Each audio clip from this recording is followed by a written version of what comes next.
নমস্কার, আশা করি সবাই ভালো আছেন। রাজস্থানে বাঙালিয়ানায় আপনাদের অনেক অনেক স্বাগত জানাই। আমরা পশ্চিমবঙ্গ থেকে ফিরেছি, রাজস্থানের বাড়িতে আসি।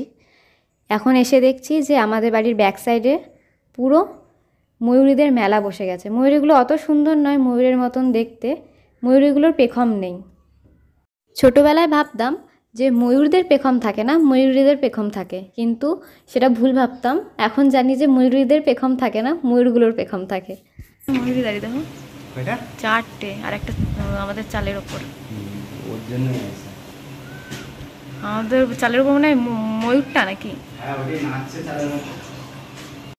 এখানে ময়ূরীগুলো দাঁড়িয়ে আছে কারণ আমাদের চালের ওপর ময়ূরটা নাচছে, আর আকাশ পুরো একদম কালো হয়ে এসেছে। আসলে এই বর্ষাকালই তো ময়ূরদের নাচার সময়। তো দেখাও যাবে না কোন জায়গায় নাচছে। এই যে ইনি নাচছিলেন আমাদের চালের ওপরে, ওনার নৃত্য পরিবেশন শেষ করে এখন নেমে এসেছে। বিস্কুট দিয়েছি, এখন খাচ্ছে সেগুলো। আর ময়ূরীগুলোকে দেখতে পাচ্ছি না, ময়ূরীগুলো চলে গেছে।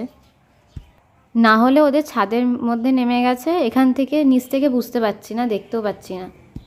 এখানে দাঁড়িয়ে আছি কারণ দেখছি যে ময়ূরটা বিস্কুট খাওয়া হয়ে গেলে গাছপালা না খেয়ে যায়। আগেরবার তুলসী গাছ খেয়ে চলে গেছিলো, আর কিছু লঙ্কার চারা, কুমড়ো গাছ লাগিয়েছি, সেগুলোর পাতা যদি খেয়ে না যায়, এর জন্যই দাঁড়িয়ে আছি।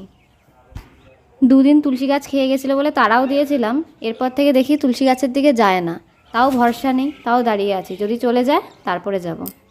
এই যে উঠে গেল দেয়ালের ওপর, তার মানে আর নিচে নামবে না, এখন চলে যাবে ও রাস্তা নয়।